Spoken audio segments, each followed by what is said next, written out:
Hello friends, I am Dr. Anamika Aherwal. Now in this video, we are discussing about the resource allocation graph that is RAG. ये कई बार exam में हमें short note में भी आ जाता है और इसका ग्राफ बनाने को भी आ जाता है। ठीक है, तो चलिए देखते हैं रिसोर्स एलोकेशन ग्राफ होता क्या है। A resource allocation graph is a visual representation used in operating system to analyze resource allocation and detect potential deadlocks among different processes. मतलब क्या हो गया, एक ये विजुअल रिप्रेजेंटेशन होता है या कह सकते हो पिक्टोरियल रिप्रेजेंटेशन होता है जो कि ऑपरेटिंग सिस्टम यूज करता है। किसके लिए यूज करता है? एनालिसिस करने के लिए कि जो जितने रिसोर्सेस होते हैं अवेलेबल उनका एनालिसिस ये करता है कि किसको किस प्रोसेस को कितने रिसोर्स एलोकेट है। ठीक है, और डिटेक्ट करता है उनकी कहाँ कहाँ पे डेडलॉक हो रहा है, क्योंकि कहीं पर रिसोर्स होल्ड हो रहे होंगे, कहीं पर रिक्वेस्ट उनको भेजे जा रही होगी, अलग अलग जितनी नंबर ऑफ प्रोसेसेस होंगी। ठीक है, तो it represents resource allocation and the relationship between processes and resources। और ये क्या दर्शाता है कि जितनी नंबर ऑफ प्रोसेसेस है उसमें क्या दिखता है, रिसोर्सेस का एलोकेशन है उनको, और उनका आपस में क्या रिलेशनशिप है, मीन्स किसको होल्ड किया है, किसकी डिमांड की है और रिक्वेस्ट की है। ठीक है, this graph helps in visualizing how resources are being used and which processes are holding or requesting them।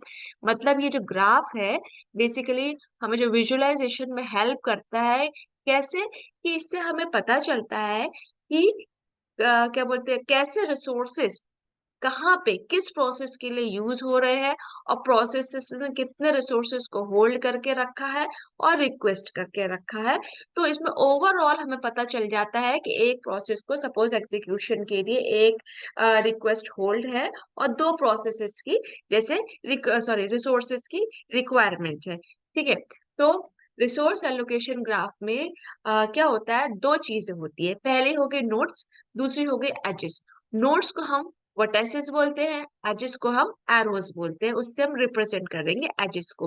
ठीक है, तो nodes represent two types of entities. Node में जो होते हैं उसमें दो तरह की एंटिटी हो गई, पहली एंटिटी प्रोसेस हो गई, दूसरी एंटिटी रिसोर्सेस हो गई। प्रोसेसेस को आप सर्कल से या नोड से रिप्रेजेंट करोगे ग्राफ में, रिसोर्सेस को आप स्क्वायर से या नोड से, इसको नोड भी कह सकते हो, और स्क्वायर शेप होगा, कहने से मतलब है उसका प्रोसेस का सर्कुलर शेप होगा और रिसोर्सेस को हम स्क्वायर से रिप्रेजेंट करते हैं। ठीक है, ग्राफ में जैसा कि हमने पहले वीडियो में देखा था।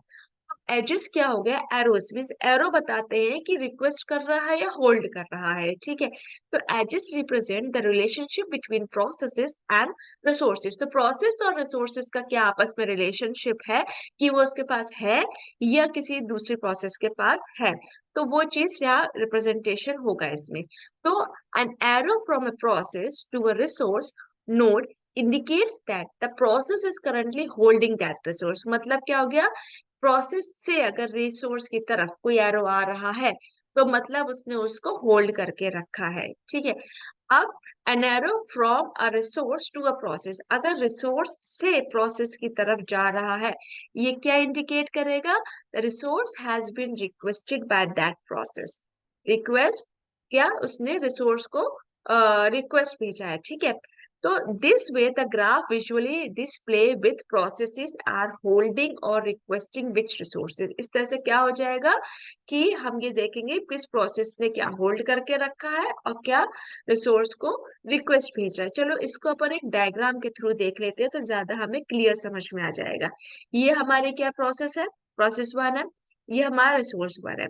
अगर हमारा अपवर्ड डायरेक्शन में एरो है तो resource is being assigned to process, मतलब ये जो प्रोसेस है ये वाला रिसोर्स इस प्रोसेस को असाइंड है, मतलब इस प्रोसेस वन ने रिसोर्स वन को होल्ड करके रखा है। अब हम इस डायग्राम की तरफ देखते हैं, इसमें क्या हो गया, एरो हमारा देखिए डाउनवर्ड्स है। ठीक है, इसका मतलब क्या हो गया, process is requesting for a resource. Process क्या कर रहा है, इस रिसोर्स को रिक्वेस्ट कर रहा है अपना एग्जीक्यूशन कंप्लीट करने के लिए। ठीक है, तो हमने वैसे इसको प्रीवियस वीडियो में भी डिस्कस किया था। एग्जाम्पल में कभी कभी जो एग्जाम में क्वेश्चन पूछा जाता है तो क्या आता है कि मान लो Let us consider three processes P1, P2, P3 and two types of resources that is R1 and R2. The resources are having one instance. मतलब क्या हो गया, आपको तीन प्रोसेस गिवन है, क्वेश्चन में सिर्फ इतना ही आएगा आपको, ठीक है, आपको ग्राफ बनाना रहेगा। तो तीन प्रोसेस दे दी गई हैं, ठीक है, और दो तरीके के रिसोर्सेस आपको हैं।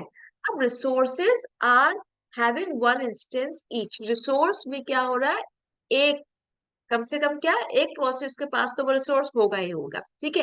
तो इस ग्राफ के हिसाब से क्या हो जाता है कि resource one is being used by process one, resource one को कौन यूज कर रहा है, प्रोसेस वन।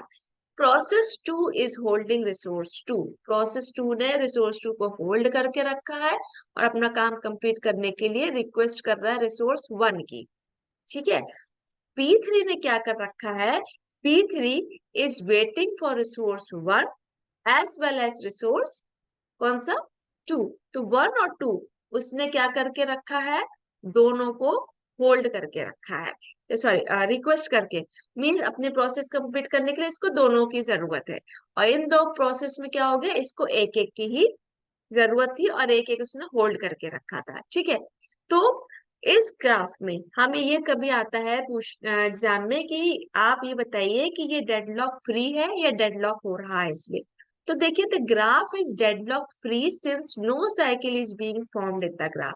इसमें कोई साइकिल नहीं बन रही है, जैसे डेडलॉक में हमारी जो हमने वीडियो दिया था बेसिक, आपको ये डायग्राम बताया था, उसमें क्या हो गया था, P3 प्रोसेस को उसने रिसोर्स R3 को होल्ड करके रखा हुआ था। सपोज यहाँ पे एक R3 प्रोसेस आ जाती, सॉरी रिसोर्स आ जाता है और वो P3 रिसोर्स होल्ड करके रखती है, और अगेन एक साइकिल बन जाती है कि उसने सॉरी रिसोर्स वन को भी होल्ड करके रखा है या फिर उसको रिक्वेस्ट भेज रही है।